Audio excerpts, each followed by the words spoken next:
But now we're recording. Oh yeah, now we're recording. Oh yeah. Episode 378. It's a solo rant. What is a solo rant, you may be asking yourself?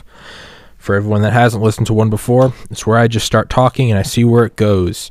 There's no schedule, there's no agenda, there's no talking points, there's no topic. It just starts. And not only that, is it can start one way, and if I get sidetracked, we're just going to go the other way. So it can start with skateboards and we can go into the history of elephant hunting. There is no rhyme or reason behind it. And if it's not for you, it's not for you. And I would say that if you want a specific thing, then a solo rant probably isn't for you. But they are unlike any other episodes, for better or worse, for quality or not. It is March 1st, is Monday, March 1st, 2021 at 4:02 p.m. Eastern Time.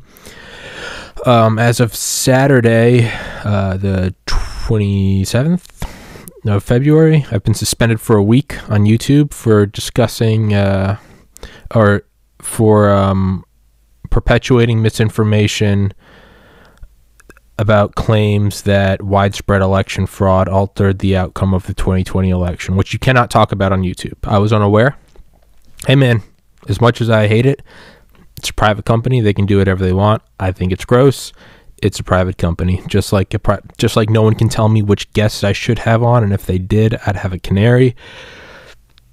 I can't tell them what I think. It's a blatant infringement, but an infringement of what? No, it's a private company. They can do whatever they want. I think what I always say, I think a private company is free to do what they want, and they are free to shoot themselves in the foot.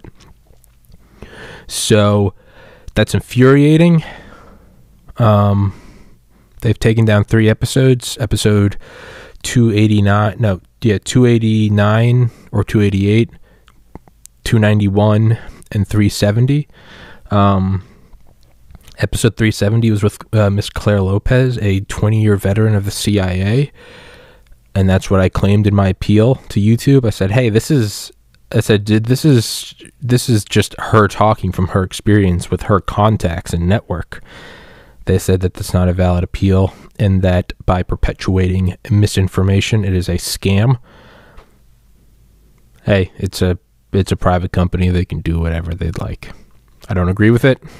Again, I think it's gross, but it's a private company. They can do whatever they want. I don't think it's good precedent, right? Ban Alex Jones. We're just going to ban Alex Jones. We're just going to ban Milo. We're just going to ban Trump. We're just going to, on and on and on, right? 14 days to flatten the curve, right?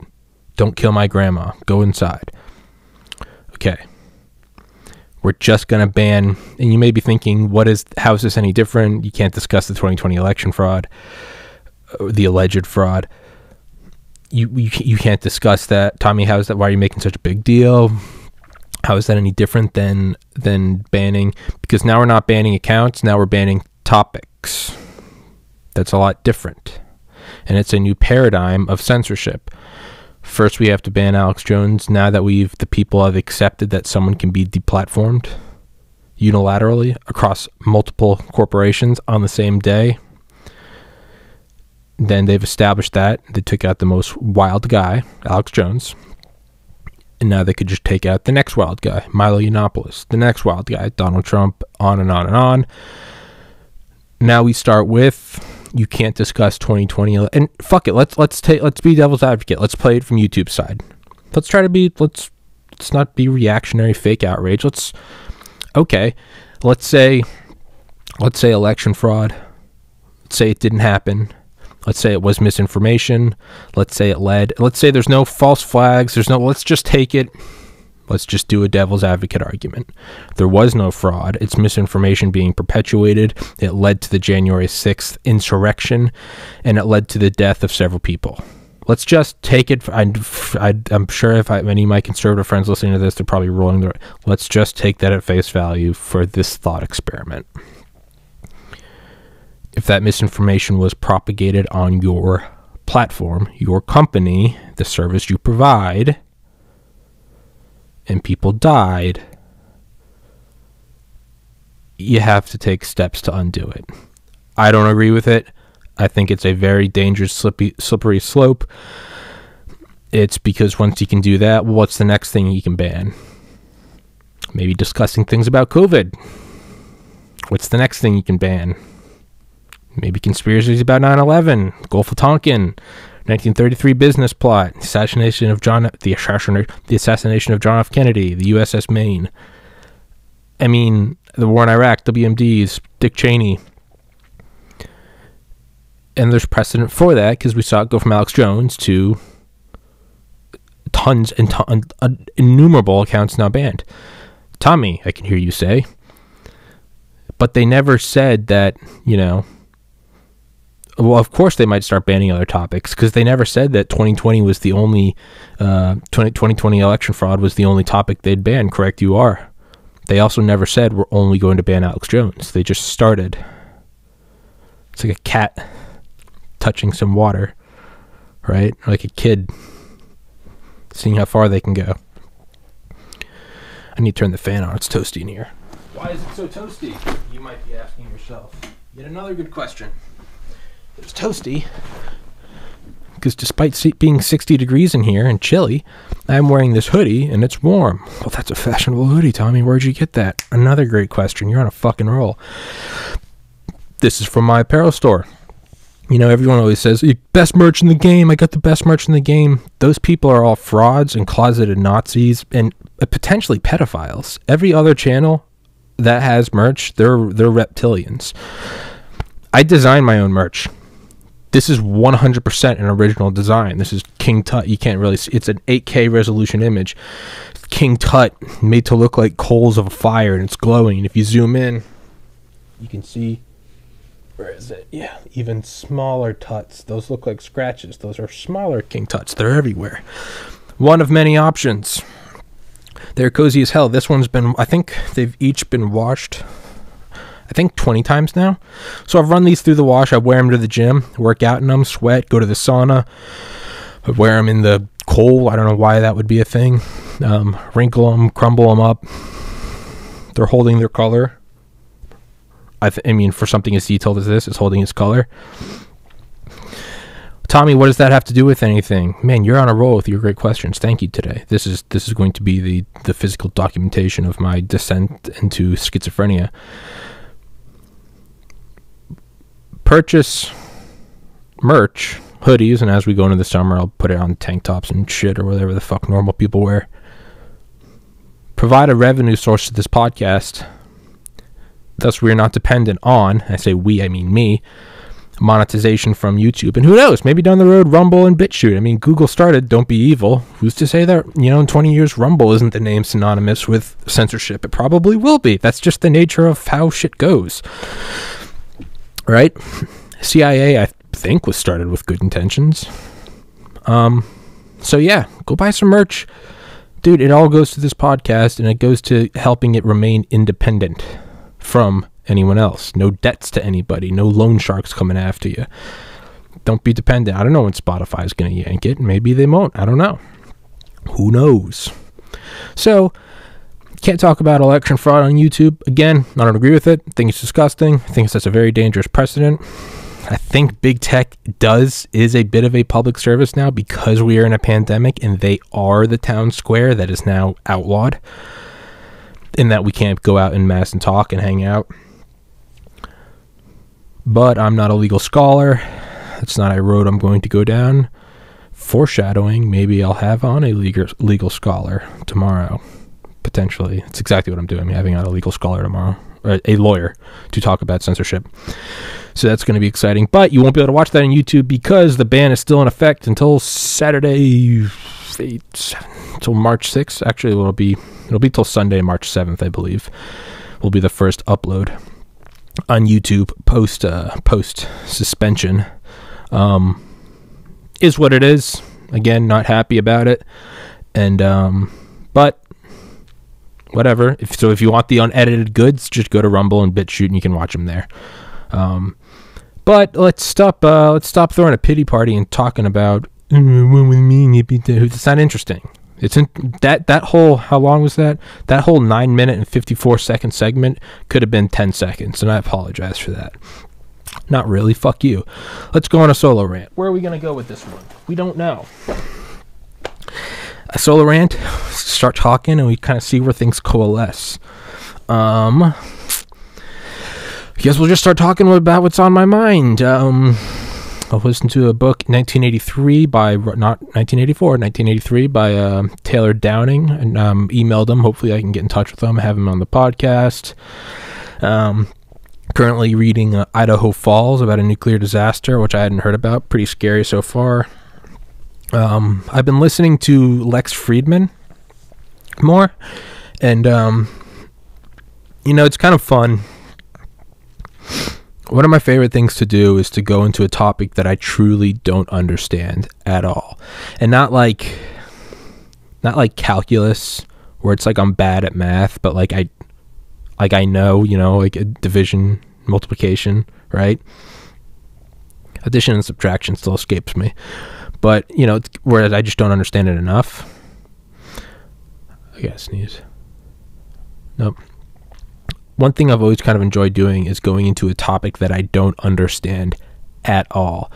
And not in the sense of like a language I don't speak, but almost. But that's not quite, because language isn't like, it's not definitive, it's not a science, it's something we made up. So like, yeah, you could go look at a book written in Cyrillic and you don't understand it, but that's not the case. What I like to do, and I remember, really first started like going down Wikipedia rabbit holes was like 2007. I would like to go into things that I truly didn't understand. Like I would find, one of the early things I remember doing, and I actually kind of understand it now, so it's lost its magic, is I would go into like obscure elements that I didn't know anything about, like technetium, molybdenum, whatever. Antimony, go into these weird things and then I'd go into those Wikipedia articles and I would follow the links in there to something else, to where, like, I remember one of the early ones was the island of stability, and it was this weird grouping of isotopes of certain radioactive elements that on like a graph of decreasing half-lives, there was this weird kind of jump to where, for whatever reason, they were stable at some point, kind of like the Balmer peak or the Balmer curve, Ballmer, named after Steve Ballmer of Microsoft. How they found that coders, after it's like 1.2 years, their efficiency, and that's a variable which is called E, efficiency, which is denoted by, like, I don't know, it's like total lines coded per minute, like factored in with like number of errors made. Their efficiency E spikes, like not even like a bump, a spike, like like PS2 Tomb Raider tits. Like truly a spike. And then it goes back down as the individual gets drunker and it starts dropping off.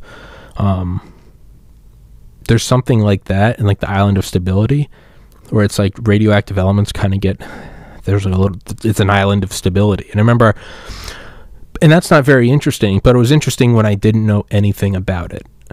Like, another thing I did is, in my, when I went back to University of Georgia in 2014 to take the classes necessary to get into pharmacy school, I lived with my buddy, and we had this round table, like breakfast table, and it had a glass top, like the table was a circle, and it was maybe like, I don't know, it was maybe like 4 feet wide.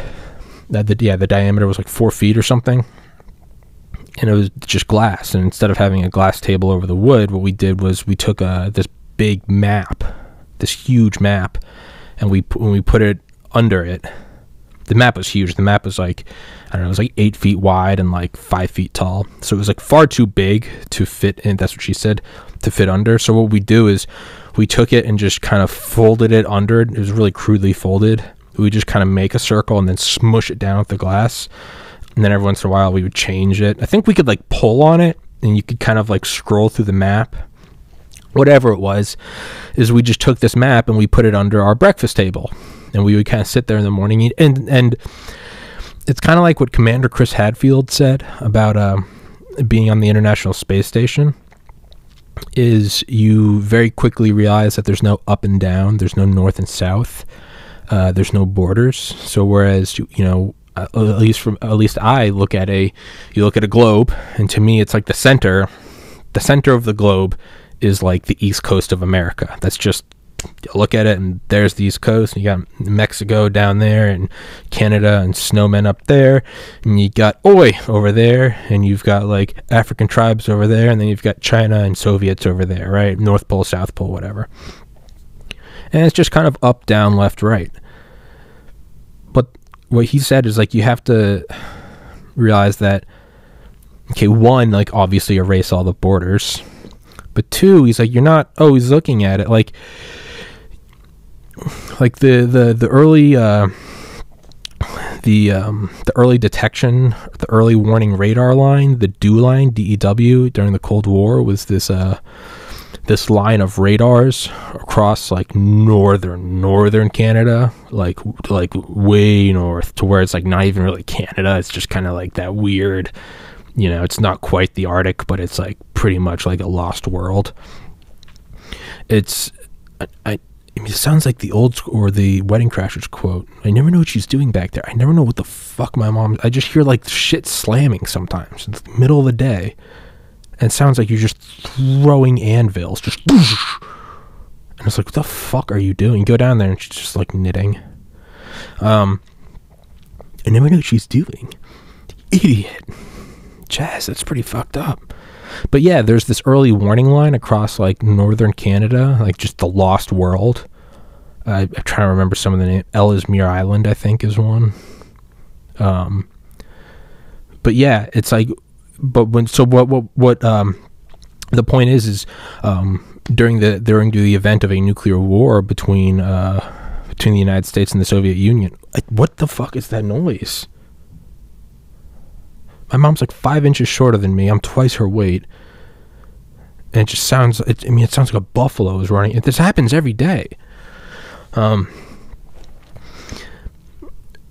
if there were to be a nuclear war, obviously we would have bombers. And we had Operation Chrome Dome. We had Curtis LeMay, Strategic Air Command. Curtis LeMay was just the best ever.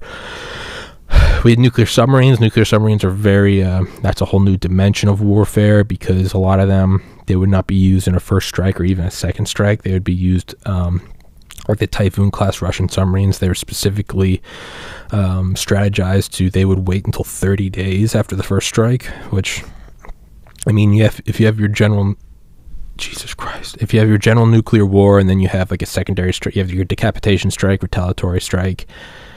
Typhoon class submarines were meant to be like 30 days after.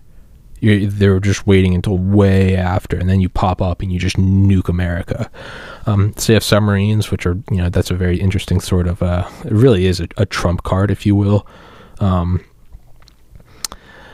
But the nuclear missiles, which I never really thought about it, just because, you know, I look at like a, you know, a rectangular map, and it's like, oh yeah, you go from Soviet Union, so maybe you shoot them off the East Coast, maybe you shoot them off the West Coast. But what I never knew was the way you attack is you actually shoot them over the North Pole. What the fuck is that noise? Jesus Christ in heaven.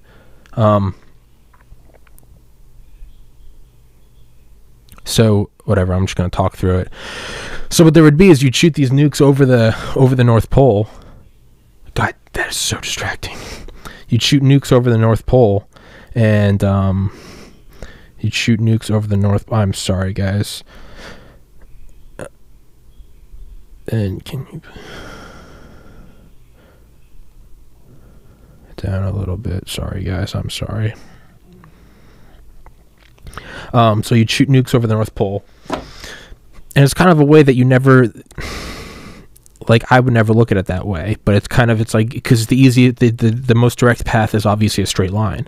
And so what Hadfield said was, like, you have to start to learn to look at the world, and it's, again, in my mind at least, when you look at the when you look at like sending nukes over the North Pole, it still doesn't, it seems a little odd, because it's like, oh, we're sending them over the top as opposed to around. And it's like, no, the whole thing, granted it's not a perfect sphere, but it's like the whole thing is, it's not, there's no up top, there's no around, it's the whole thing is, it's just a sphere, and it's, you're going to the most direct line.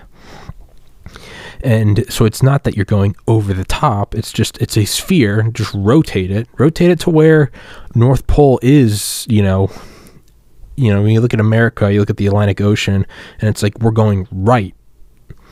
It's like, no, just rotate the sphere so it's like America, North Pole, Russia.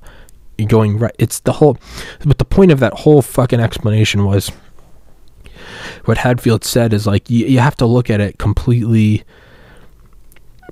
You kind of have to remove all prior knowledge. And it's actually kind of like, it's almost philosophical. It's almost a little Buddhist, right? You like, stop labeling things. Stop labeling things as independent entities, like glasses, microphone, dope hoodie, available at my merch store, flag, laptop.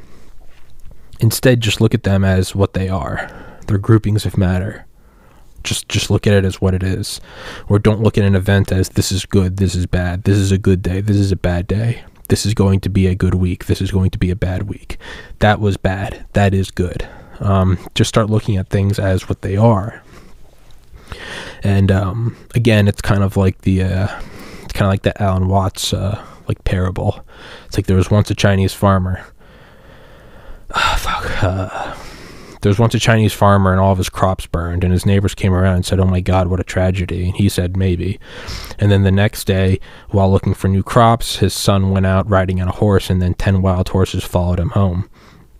And so he had all these wild horses, and everyone came around and said, oh wow, what a blessing. And he said, maybe. And then the next day, all the horses ran away. And everyone said, oh no, what a tragedy. And he said, maybe.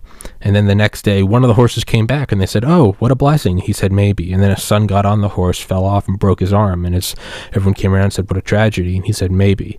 And the next day, the conscription officer came around looking for men for war, and he was injured, so he couldn't take them. And they said, oh, what a blessing. And he said, maybe. Kind of the whole dad wants to kick him out. But the point is you never know what it is, right? You never know what the event is until it happens. So this whole idea that I like to look at things that like I don't understand at all, and then just start listening to them, right? Like I love picking up a video game, like a third installment of a video game, and not understanding anything about it, not knowing the plot, the backstory, and just start playing. And I love just kind of piecing it together.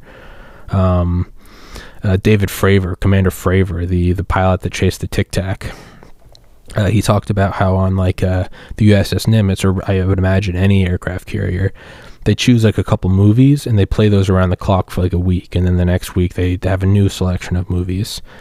And he was like, I learned to watch movies not in like a chronological way, because like you only ever had 15 or 30 minutes of free time. So he's like, Independence Day, you'd go watch 30 minutes and it would be like minute 47 to minute, hour 17. And then you'd have to go do something else. And then the next day you'd catch like the last 30 minutes. And the next day you'd catch the first 30 minutes. And the next day you'd catch like the third 30 minutes or something.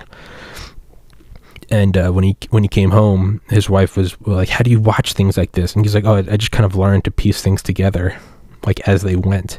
That's a lot how I listen to audiobooks.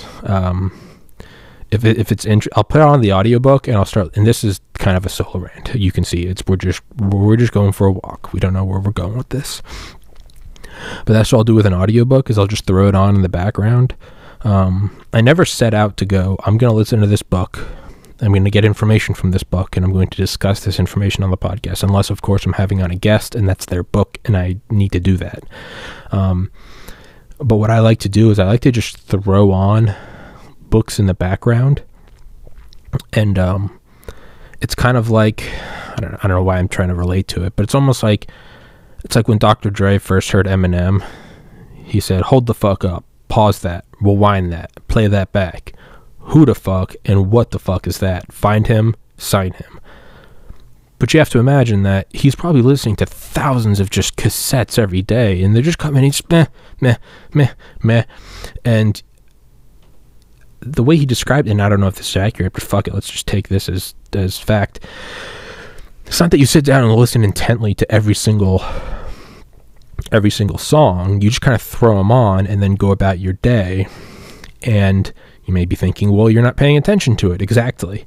So if something does pierce through that peripheral consciousness, if you will, then it's important, right? It's like I set an alarm, even if I'm, I wake up, go to the gym, shower, meditate, whatever. I still set an alarm for like 10 minutes before the podcast, because sometimes I truly I lose track of time, and I'll be just fucking doing whatever, and then, beep, beep, and I'm like, it cuts through the periphery, whatever I'm doing, whatever I'm on Reddit or whatever. I'm like, oh fuck, I gotta go do this. When I put on an audiobook, I just put them on, and if it doesn't ever like cut through, then to me it's like not worth it. I do that a lot when playing video games. I discuss how I mute video games, kind of just go into like a sandbox mode, like a Grand Theft Auto director mode. I just play video games I play video games and I listen to books in the background. And if something cuts through, I like to imagine, because I'm a psychopath, I like to imagine that like part of my brain is almost fractured into like my secretary. For instance, I had on Dr. Guillen the other day, episode 372, the last episode before I got suspended, and he talked about how his wife kind of screens his requests for him to go on like shows and stuff, because he can't deal with them all. He gets tons of requests every day. She kind of screens through them, and whenever she sees like a notable one, she'll take it and pass it on to him, and then he can decide whether or not he wants to do it. Luckily for me, I got to have him on, and what a cool guy. Top 5 podcast all time, 372. 372, the one with Joaquin Garcia, the first one with Charlie Duke, 82 with John Romanello.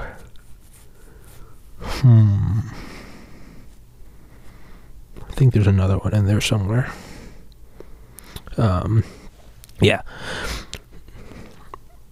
But she kind of screens them for him. I like to imagine that my mind is kind of fractured. There's a good soundbite for the future. Here he is stating, Your Honor, that his mind is fractured.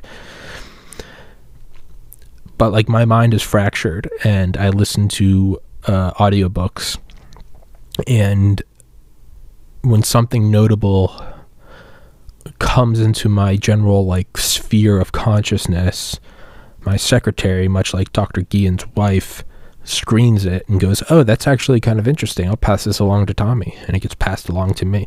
And how fucking weird is this? I'm talking by myself on a podcast about my mind being fractured into my secretary, and my secretary talking to me, and now me telling this story to me. I mean, good Lord. I mean, maybe this is enough to lock me up. But, so when something like seeps through, like 1983 by Taylor Downing, and it's not that his book's bad, it's just a lot of it I knew. A lot of it was just kind of Cold War tensions. It's not that like someone else broke before him, but there's only so many factoids about the Cold War that you haven't learned from one way or another. Like, I don't know how many times I've heard the Cuban Missile Crisis discussed. But, so I'd kind of zone those out. But then every once in a while, something would seep in. And what I never knew anything about was Able Archer 83. The war game that almost turned into nuclear war in 1983. Because the Soviets, or as the narrator says, the Soviets... S-A-W, the Soviets. The Soviets thought that this war game was actually a war game, an actual military operation dressed up as a war game. And so that they were putting everything in a place, because if they were invading, all the alarms would go off. If you did a war game, right?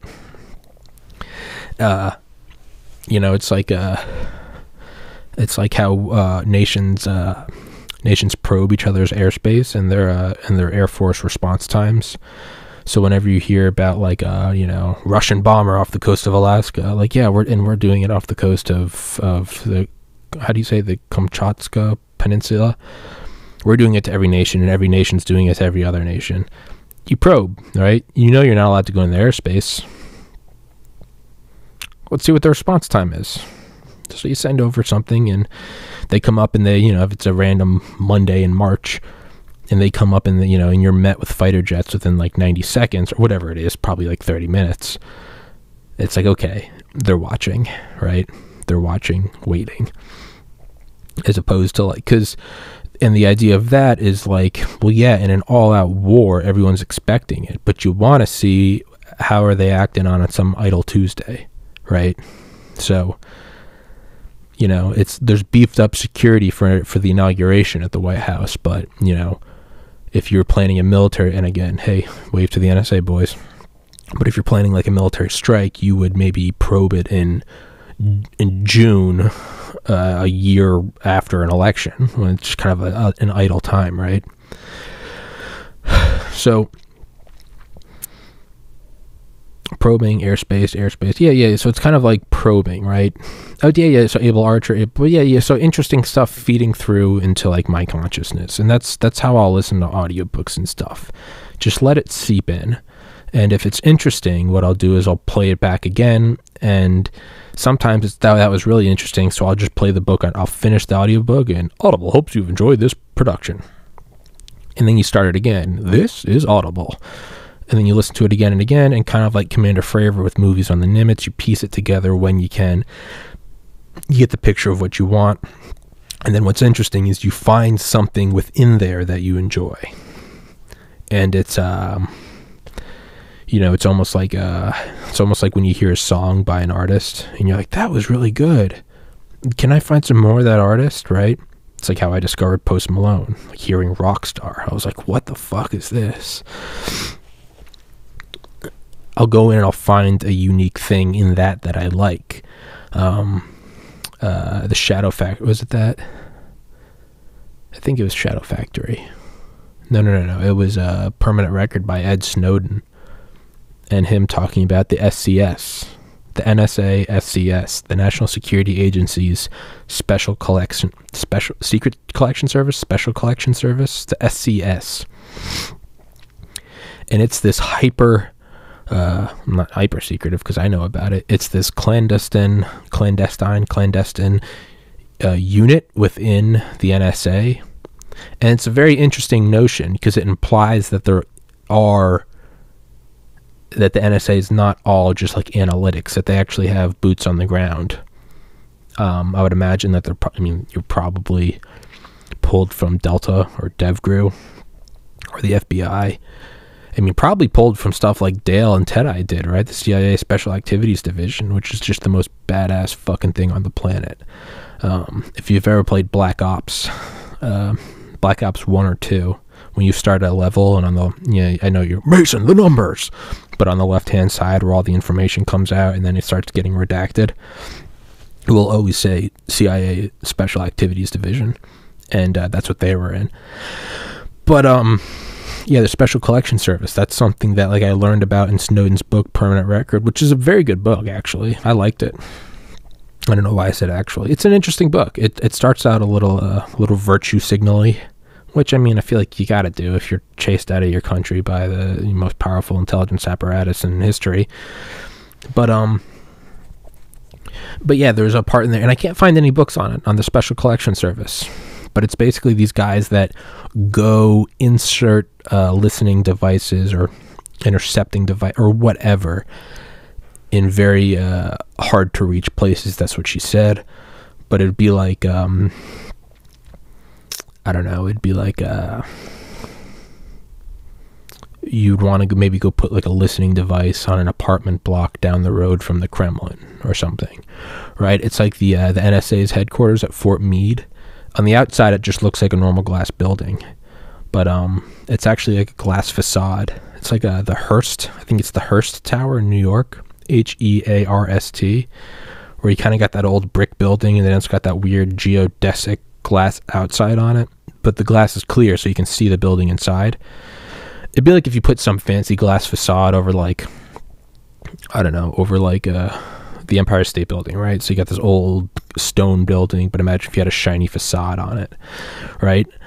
So the NSA's Fort Meade has been described, obviously they're tinted windows so you can't see inside. Some say that they're not windows at all. It's actually just opaque glass that no amount of light can get through, but that's all based on nothing. But fuck it, there's no fact checkers here. It's actually like a metal structure, kind of like a Faraday cage, and it's just got a glass box over it, so it looks more like an office building, but it's just some black cube, right? Not unlike, a little unlike, not unlike the black box in the middle of Mecca, right? We kind of got our own cube. But I hope Tim Dillon does an episode from in there. Fuck, that would be a funny Photoshop. I'm gonna make a note of that.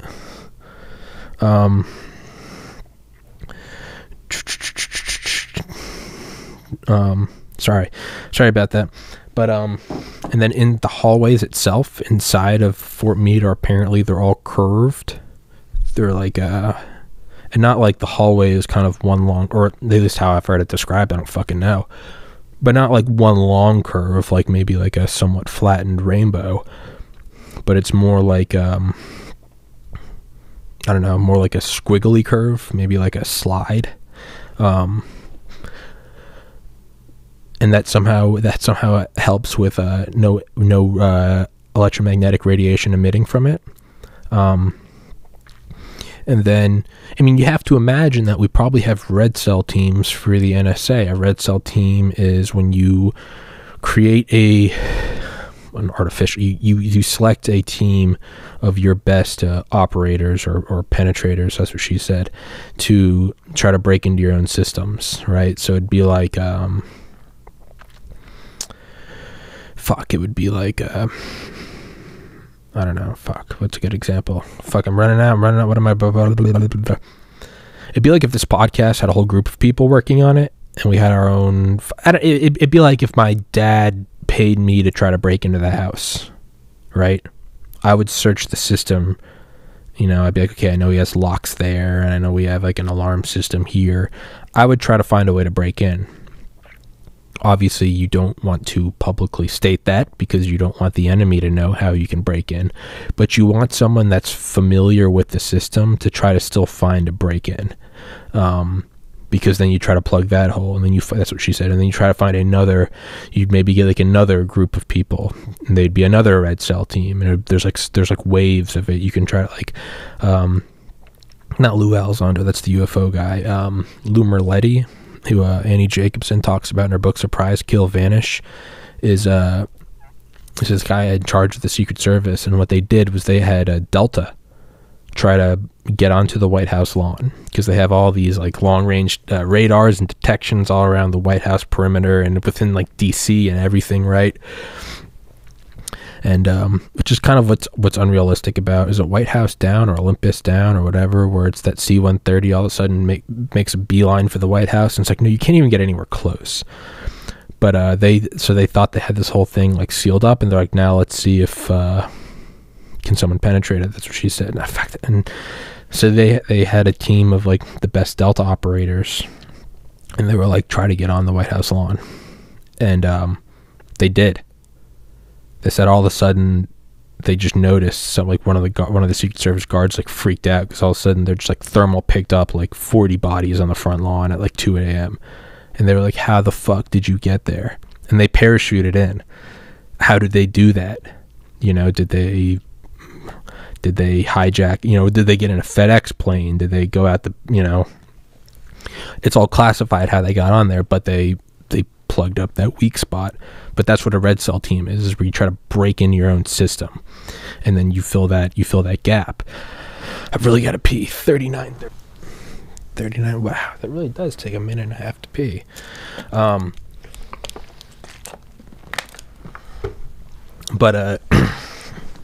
Yeah, so I mean, you got to think the NSA has probably got to have some sort of red cell team for their special collection service, right? Because,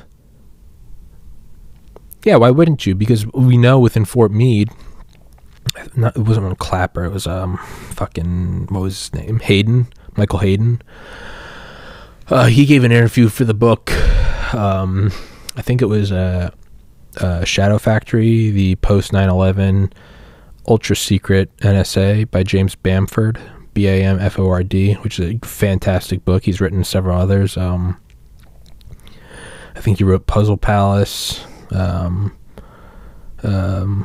Yeah, he has several good ones. They're all actually, a lot of them are kind of regurgitating the same things. But he talks about how Michael Hayden discussed how outside of his, if anybody's watching this, I wonder if anybody's watching this. If anybody's watching this right now, say comment red pepper poop. I just want to see if anyone's watching it. Just see if anyone's watching. Red pepper poop. No, there's no free hoodie for saying that. Just, if anyone's watching it, just say that. I just want to see if anyone's fucking listening. Who knows? Maybe if you do comment it, maybe I will give you a free hoodie. I don't know. Don't take it to the bank. But Hayden talks about or discusses how there's like copper like woven into the glass windows, and that acts as a fair. Actually, that might not be true for the NSA. I think that's the E-4B Night Watch planes. If you look at videos from within the Doomsday planes, if you look at videos from like within the Doom, which are online, oddly enough, they show the windows. There's a cage within the windows, and it's not like security like a liquor store in downtown Atlanta, but it's just like really tiny, almost like a screen door, and it's just copper. It acts as a Faraday cage, so it can be protected against an electromagnetic pulse, EMP. Claire Lopez is also an expert in EMPs. We have at least 3 more podcasts lined up with her, because we got to discuss the red, green, black axis, the Club K container missile system, and she's I want to pick her brains about EMPs. But so Director Hayden talked about how in between the windows there's actually a gap. There's a window, and there's an air gap to another window, which one makes it difficult to. So what we used, which led up to the Bin Laden raid, Operation Neptune Spear in 2011, was a way of collecting signals intelligence, or it was like direct auditory connections. But what it was so the human voice has its own fingerprint. You could say it's an auditory print, audible voice print. I don't know. It's 100 times more unique than your fingerprint, and somebody please fact check me on that. But your voice is more unique than really any other part. Maybe not your cornea, but it's much easier to gather than everyone's eyes. But I mean, I doubt that. I bet they have it. The system is in place, guys. The fucking beast is in control of the system. There is a world government. I don't care what anyone says. They're in charge. They have everything, and it is what it is. Just fucking enjoy yourself while you can. But they have it all. It's all fucked. But there's peace in that. But your voice is. Let's go back to pretending that's not what reality is. Your voice is more unique than your fingerprint. And I mean, you can only imagine that they've got recordings of Bin Laden's voice, right? And so I thought this was like earth-shattering news in 2011. It was probably old then. Remember like in Splinter Cell, which I never played a lot, but my buddy JP, episode 49, who I've known for most of my life, or about half my life, I remember he introduced me to Splinter Cell in high school. And I remember one of the levels was like, you used this almost like mini satellite dish, and you pointed at people. You're a spy, kind of like Hitman, but you pointed at people like across a map. And I ate so much bacon last night, I can feel the rolls on my face. Sorry, but you'd point this like satellite, this like handheld satellite dish, and you could amplify voices. Right? It's like cup your ears, do this around your ears, and be amazed at how much more you can hear. It's crazy, but yeah, I guess that's what makes sense with the thing I bought. Okay, but that's like picking up like faint noises being emitted directly. Apparently, just like how we didn't know about the stealth Black Hawk helicopter used in the Bin Laden raid until obviously it happened and it crashed. Which another note about that, apparently that wasn't even the most advanced one. It was, as per Mike Baker, former CIA agent that's been on Joe Rogan several times, talks about, he was like, he's like, we have the best technology, but it never gets used because they're so fearful of it getting captured and back engineered. So if they come out with a new technology, they'll wait for the second generation of even more advanced, and then they might even wait for the third generation. And once the third generation is mastered and completely outperforms the first generation, then you can use the first generation in the field. So if it does get caught and captured, and all of a sudden the other side now has that ability, you already have a third generation that voids the first generation. So you're it's like an insurance plan, if you will. Instead of going, oh fuck, they got it, now we gotta get ahead. It's you, right? It'd be like if you create Grand Theft Auto like San Andreas. You don't let the public see San Andreas. You then make Liberty City, Grand Theft Auto 4. You then make Los Santos, Grand Theft Auto 5. Then you go out and start playing San Andreas.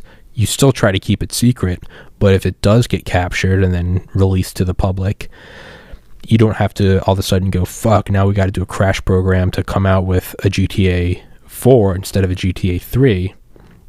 For everybody listening, San Andreas is 3, Vice City is, or Liberty City is 4, Los Santos is 5. You want to keep 3 quiet, but if it does get captured and it does get copied and put on fucking LimeWire or whatever, mega upload, you then don't have to go, oh shit, now we got to really crunch and get to GTA 4. You already have 4 and you already have 5. So if you do by any chance get 3, 3 is captured and reverse engineered and then exploited, you're still 2 steps ahead. So there's like a built-in void, nullifying. That's what Mike Baker said. I don't fucking know, but it is, I have read, and not from any reliable sources, fuck you, just let me have this, that the stealth Blackhawk was actually a first generation, and by the time it was used, we were on number 3. So you had the Stealth Hawk, and then you had one after that called, I think they called it like the Ghost Hawk, and it was even quieter. And then they had a third generation, which they called the Jedi Ride, Jedi Ride, because it was silent. Is it true? Probably not. Don't take this from me. Don't take this from me. This is, let me enjoy that conspiracy. Don't fucking take that from me. Don't you dare. But apparently, yeah. So, what they were doing with, anyways, the Operation Neptune Spear, one of the things they did, but this wasn't an accident, whereas the stealth helicopter crashed, but I'm about to say wasn't an accident. I don't know. Who cares? But what is declassified is that leading up to intel to Neptune Spear was, I guess, hypothesized that bin Laden was there, right? It's what they called him from the satellite images, the tall man, because he was this, like, he's head and shoulders taller than everyone else there. He said he was walking around the garden and the ways the shadows would hit, and then they could find, I mean, that's from image interpreters. They could dictate it. I don't even think that's image interpret. I think it's just geometry. But they thought he was there, so they started doing, so they had of course it's the fucking CIA, so they have assets in Abbottabad, Pakistan, right? What's that joke? Talk about a bad place to hide. But they used lasers from some other house in this like small town, if even some fucking village, and they used lasers to hit the glass of the compound, and then when people inside spoke, the windows would vibrate. And this isn't unique to this compound or something. It's not that they were exceptionally loud or that the window code was non-existent. It's happening right now in this room. It's happening in your room. It's happening in your car. When you speak, the windows are vibrating. Undetectable to the naked eye, probably undetectable to most instruments. But there is no energy lost. It only converts to another form. So part of the acoustic waves does vibrate the window. Just, I mean, microscopically, maybe even on like a nano level. Who knows? Someone knows. I'm sure I could look it up with a Google search. But the windows would vibrate, and so they would hit it with a laser beam, and kind of like the Doppler effect, as the light's traveling at 186,000 miles a second, it's still hitting it, right? And then when it bounces back, it should be coming back within a set amount of time. Like radar, if something's closer to you, if you hit it with radar at time 0, and then at t+1, you hit it with radar, and the time difference between the two radar returns are different. Obviously, it's an object that's approaching, right, or going away. But it's light hitting this window, and the window is moving somewhat closer than you, and then goes back, but it's not stationary. So the window is vibrating, and then depending on what the person is saying and how loud they are they saying what would be a word that doesn't make a lot of noise? Maybe like goo, like a baby, goo goo gaga, versus if you said peanut butter, or Peter Piper picked a, So there are different noises, there are different noise levels, different amounts of energy, and it causes the window to vibrate. And in that way that it's vibrating, it's causing the light to come back at, just fucking trillion femto seconds closer, or sooner or later. It creates a whole message, or it creates a whole, data signature that you can then decode and figure out what they were saying. I would imagine maybe you got to know what language they're talking. But then with that, now I don't know, I might be putting my foot in my mouth here. I don't know if they're able to detect the actual distinct voice that's talking. Now that I'm saying it, I don't think that's what it was. I think that's too advanced, right? And maybe they do have that technology, but then why would they have disclosed that publicly? Because the laser auditory surveillance technology wasn't disclosed by accident, like the crashing of the helicopter. This was released intentionally. So I doubt, so it was controlled. I would imagine, maybe now, 2020, maybe they could, not only could you surveil my window from across the street or down the road, maybe if I said banana and my mom said banana, well, sure, those are two distinct voices. It's not that the odds are that they're going to sound different. I don't think we could match our energy outputs if we wanted to. But maybe if you had 1,000, so the question is maybe if you had 1,000 people in a room, each taking a turn saying banana, is the technology so advanced that you can distinguish 1,000 different signals? Maybe. If it's going at light speed, the fractions you're looking at are in the trillionths. It's like I take average views for each of my videos, and I keep a spreadsheet of it. I keep the averages out to 4 or 5 decimal places, because that's the only place that I can see an actual change. Otherwise, they all stay at an average of 512, which is weird. But I wonder if there is a... So the point is I don't think that's how they found Bin Laden. I think it's Occam's razor. They probably heard someone say Bin Laden. That's what it probably was. It wasn't, do we hear Bin Laden's voice? It's probably are they talking about lunch, or are they talking about Osama Bin Laden? Which is probably what it is. But I wonder if the technology is so advanced that you wouldn't even need because what if it's Bin Laden talking about lunch, and there's no one else there, and they're talking about lunch? So then that wouldn't be the differentiating variable. You would then want the voice saying it, right? If you're looking for evidence of someone being somewhere and you found that a light switch was flipped, if one of the light switches was a switch for murder and the other was a switch for lunch, sure, you'd look for the flipping of the murder switch. But if there's only a flip for lunch or for a light, you wouldn't be concerned about which light was flipped or which switch was flipped. You'd be looking for fingerprints on the switch. You wouldn't care what the switch was. You'd be looking for those identifiers. I wonder if it's so advanced now that you can you find a voice from within the vibrating window. You probably can't. based on nothing.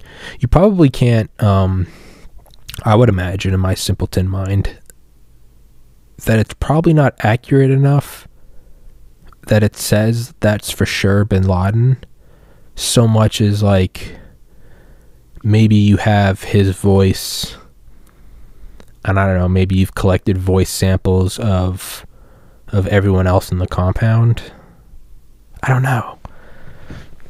I feel like you could probably pick out his voice from like a couple other people, but maybe not, because there's only so many people that can be in that compound, versus like, can you pick out his voice from billions of others on the World Wide Web or a phone? But then again, that's not like a janky, watered down recording, right? That's not the laser hitting the window. That's then the direct audio recording from the phone.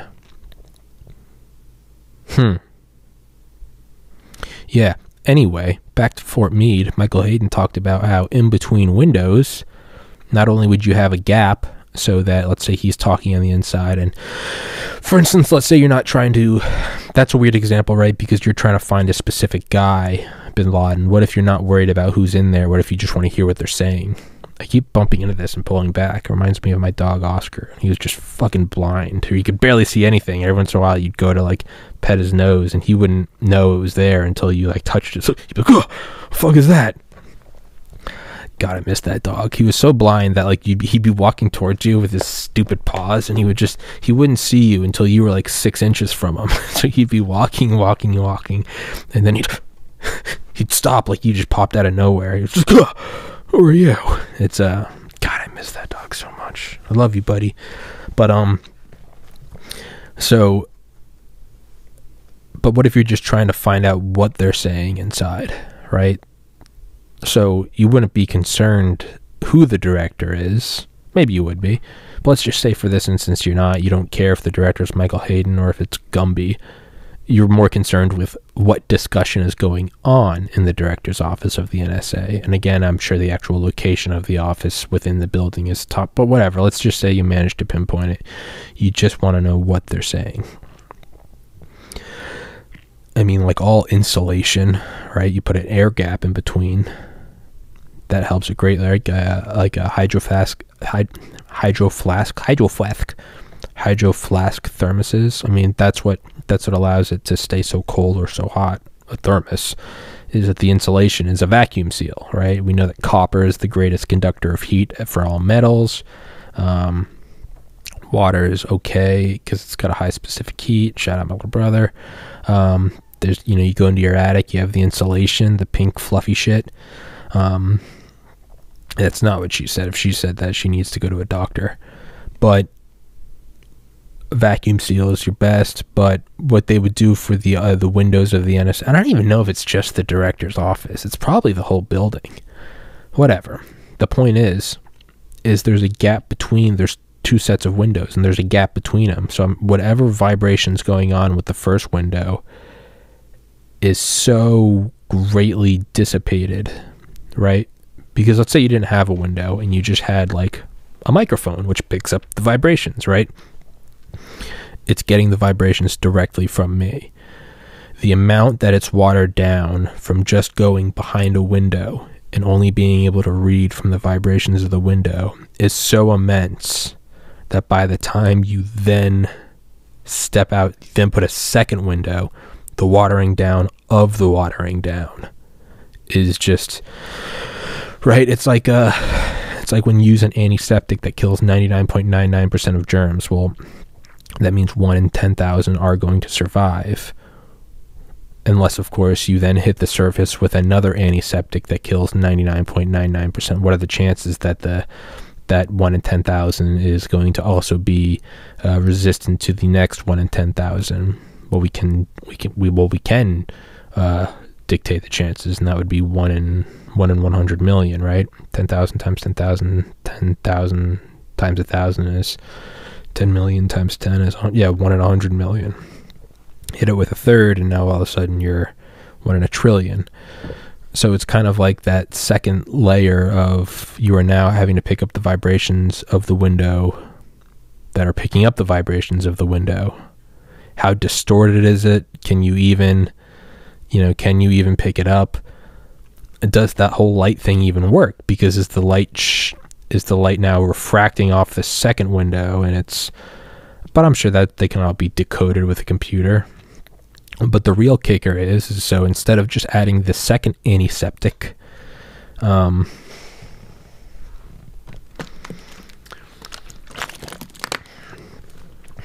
don't know what we should call this episode. Windex and eavesdropping? I don't know. Bleach and Bin Laden. I don't know. That's a good. We'll do Bleach and Bin Laden.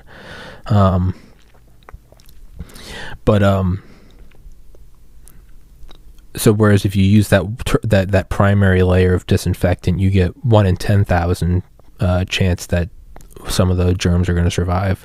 If you then use another 99.99%, right, you get 1 in 100 million. Maybe even then, now it depends on what are you dealing with, though. Are you dealing with the common cold?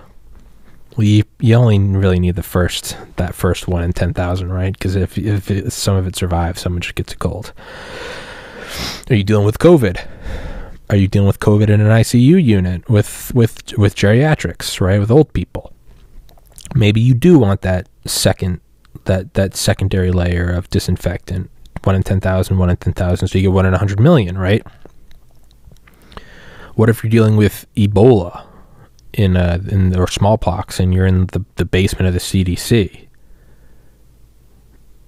Well, maybe you want to spend the money on that tertiary layer and take it not from 1 in 10,000 or 1 in 100 million, right? Because then 100 million times 10,000, 100 million times 1,000, 100 billion times 10, a trillion. Maybe you want it to be a 1 in a trillion. Maybe it's not. Maybe it's worth that expense in both the disinfectant cost as well as labor, whoever the fuck's applying it, or the protocol for applying it, right? Because it would have to be a systematic thing. Maybe it's worth not letting Ebola get out or smallpox get out. So again, are you blocking surveillance of your own bedroom just for general privacy? Or are you blocking surveillance of someone that works at the NSA and has a security clearance? Maybe you do that double layer. What if you're the director of the NSA? What if you're discussing X key score or stellar winds or whatever? Would you want that tertiary layer? And so what's the tertiary layer? It's taken me like 40 minutes to get to this point. Fucking blue balling you. It's in between the two windows. They played music, and that music would completely distort any message you're getting through. So they would just play, and I think they played. It was like super complex. So you wouldn't just do like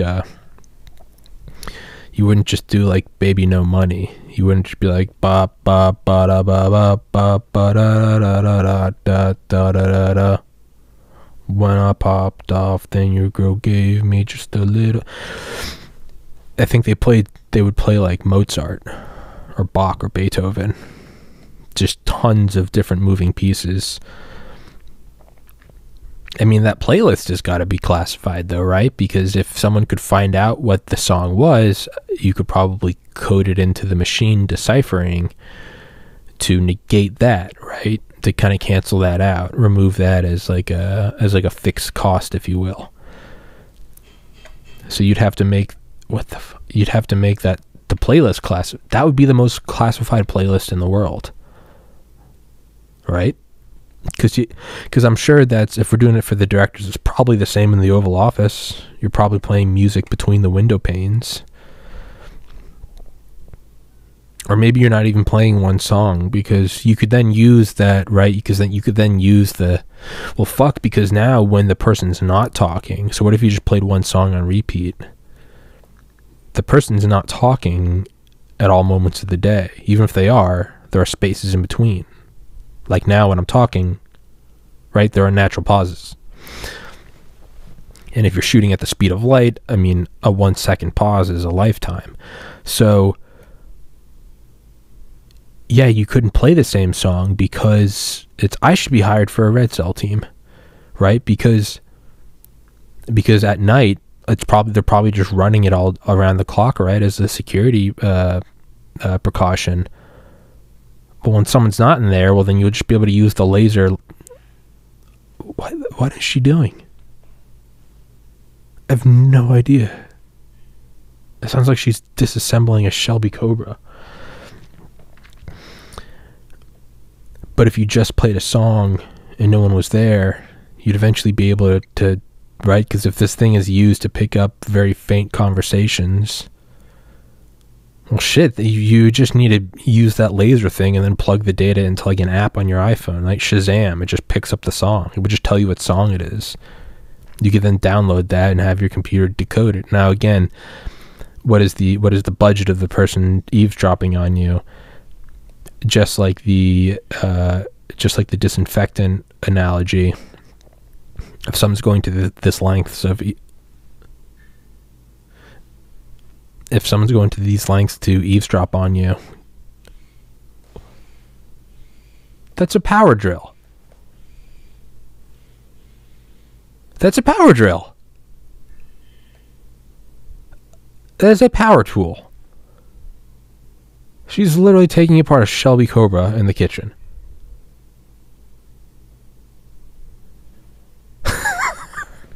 What the fuck? My head's down. I'm thrown for a loop. But if the person's going to, again, the Windex with the Ebola, the whole smallpox analogy, if someone's going to these lengths to, again, do a double window pane with music playing in between, then the person eavesdropping on them is also probably going to great lengths. It's probably a nation-state sponsored program or operation. So you got to imagine they have the computing power to do that. They could probably then decode the song and then account for that and offset it and still find out what the person's saying. So you'd have to have the song constantly like changing, right? It'd have to be like a power hour playlist, right? Which is weird. But I know that they talked about some of the encryption they would use, and the encryption was based on like, because there's no such thing as true randomness, the encryption was based on like they would just use random data every day, and they would change it every day. It would be like the number of I don't know, it would be like the number of traffic cameras, you know, the automatic ones that take a picture of someone running a red light. I'm not making this up. They would be like, okay, take the number of traffic camera images taken in Cleveland on today, March 1st, 2021, and divide it by the average length of communications between the air traffic controller at JFK Airport and 747s coming across the Atlantic. And not even every plane, just those, and the average length, and then divide it, and that will be the code to, you know, the secure line between the director of the NSA and the president. And not only was, you know, that was classified, that would be classified. It was so no one even knew what numbers you were using. And by the time you did figure it out, if you had some quantum computer that could crunch that, by the time you figured it out, it's been 24 hours and you've changed it. Now it's the number of freighters that are behind schedule leaving the tip of Chile multiplied by the average height of a solar flare that day. So that's how they get like true randomness. And then I would imagine, I bet the rabbit hole goes deeper. What are the things that were, right? It's kind of like operation names. They make up military operations. You can't rely on human randomness because you'll always be influenced by it. Like Neptune Spear taking up Bin Laden. If you told me to come up with a name for that, I would go out of my way to like not mention like 9/11. I would not mention the desert. I would purposely try not to mention any sort of cheesy revenge, like the Eagles' revenge, or, you know, Uncle Sam smiles or some shit, right? Or this is for the boys in Brooklyn, right? but then your purpose, your intentional avoidance of those keywords would then raise suspicion about. So by avoiding those, you are actually you are drawing a light to them. Again, by intentionally using them, are they purposely using this to throw off a scent? So I doubt there's even like a set of parameters, you know. There's like, because with like military operations, they have like two sets of like words, and they're just rotated. So like taking out bin Laden, like it could have very well been like desert assassination, like that might have been the name of the program, but by it being truly quote unquote random, it does provide a level of security, because if someone intercepted it and they heard it was desert assassination, they're probably going to think, well, it's not going to be a desert assassination because they wouldn't name it that, or would they? But by it being truly random, you do have that sort of cloaking ability. So at least what I've read, I mean, I think this is from like the 40s, is that there are like two banks of words, and whatever operation, whether it's developing a nuclear weapon or whether it's collecting the mail of an ambassador in Argentina, regardless of like, you know, threat level, you just give it a random name, and they're all equally complex. You don't give a super secret one a super complex, right? If I see 5 potential passwords of an NSA director and they're all 5 characters and then one of them's 30, well, I'm going to go after the one that's 30, right? The idea is that you'd make them all 9 characters. Who knows which is which is their login for Uber Eats, which is the login for the nuclear arsenal. So there's this whole like cup game, shell game. So unlike the 2 banks of words that in my mind I see as like 2 Jeopardy wheels, and you spin it and one of them says I don't know, one of them says magnetic and the next one says pelican. Okay, we get magnetic pelican. Who knows what it is? And then, you know, one of the generals is sweating because it's like, fuck, you know, this is giving away our magnetic pelican program. But the idea is that, like, well, no one knows it's giving it away because it's truly quote unquote random. So, but then so back to like NSA encryption, I wonder if it's even 2 banks, because you could eventually discover the 2 banks, and then you could that would greatly reduce the number of computing power you needed, right? So it's like, do you have a bank of like traffic camera tickets given out in 50 states, or you have 100 cities in one bank? And then, so that would be column A. Column B would be either multiply or divide, and then column C would be even what we talked about, 747s coming to JFK or cargo ships leaving Chile behind schedule. Those you could still go, oh, okay, so the second bank is something to do with oceanic travel. 747s, cargo ships, it's oceanic travel. So I wonder if it's even that simplified. I mean, are there hundreds of banks? Are there no banks? Is it truly random? I don't know. But yeah, I'm kind of finished talking. That's a solo rant, guys. You plug in and you get what you get. It's I just talk. There's no purpose to it. And which is why I tried to disclose beforehand very openly. Well, I put it in the fucking title, you morons. But I say it's a solo rant because some people might really like them. Some people might go, oh god, I fucking hate these, right? It's like Joe Rogan with his what is it, MMA companion, you have fight companion. Like, I loved listening to Rogan. I wish he'd come back to YouTube. But I loved listening to Rogan, but like, I didn't give a fuck I mean, truly, I would love when you'd have on like a comedian or something, and then they'd start talking about, I'd be like, I don't care. I don't want to hear about a rear naked, whatever the fuck, they're some Kama Sutra thing. Just keep talking about whatever you're talking about. So I think that's why I started Fight Companions, because they kind of compartmentalize it into there. Well, that's what I try to do with solo rants, is I try to compartmentalize it into like, this is what it is, and if it's what you like, go for it. If it's not, hey, whatevs. Because it can't be for everyone. Just like every guest can't be for everyone. I mean, a lot of people love when I talk to Dale. I'm sure there are some people that don't listen in because they're just not interested. They're like, yeah, it's the military, it's all the same. Kind of like how I view Fight Companion. There might be people that tune in and they're like, oh, fuck yeah, Roger Williams. There might be guys that are like, I don't want to listen to sci-fi readings. They might be, they love tuning into CIA shit. It might be that you're listening and that, you know, you're far left, whereas I'm far right. And you go, I don't want to fucking hear any politics. Maybe you only tune in when I'm having on, you know, scientists and it's apolitical.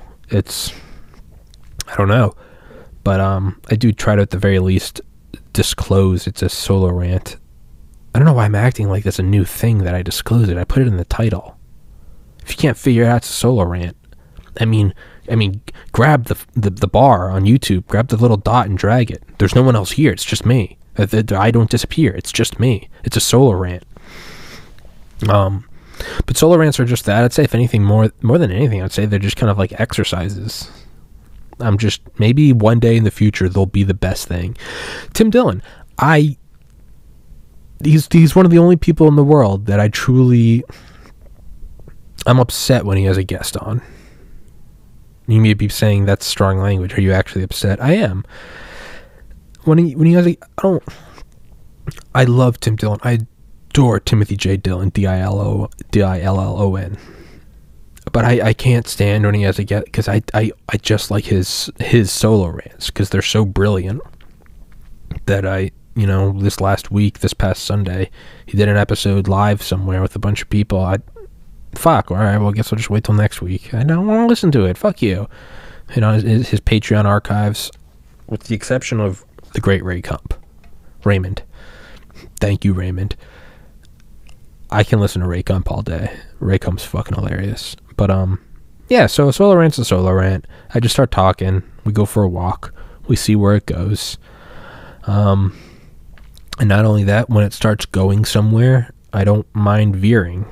I purposely don't stick it to one thing, you know. So if you start talking, and it seemed like we're going into the island of stability or the early warning sign across northern Canada, you know, I was partway through that and I realized I just didn't want to talk about ICBMs anymore, and we just took it for a ride and we ended up on Bin Laden. Who knows, man?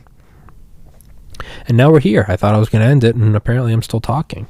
So I don't know, man. That's what a solo rant is I just kind of go for a walk and I see where it goes. I really am just thinking out loud. I'm just letting it all off. And it takes different turns, and it takes different patterns, and it grows, and it twists, and it, you know, sometimes it circles back, sometimes it doesn't. But if anything, I'd say it's kind of an exercise.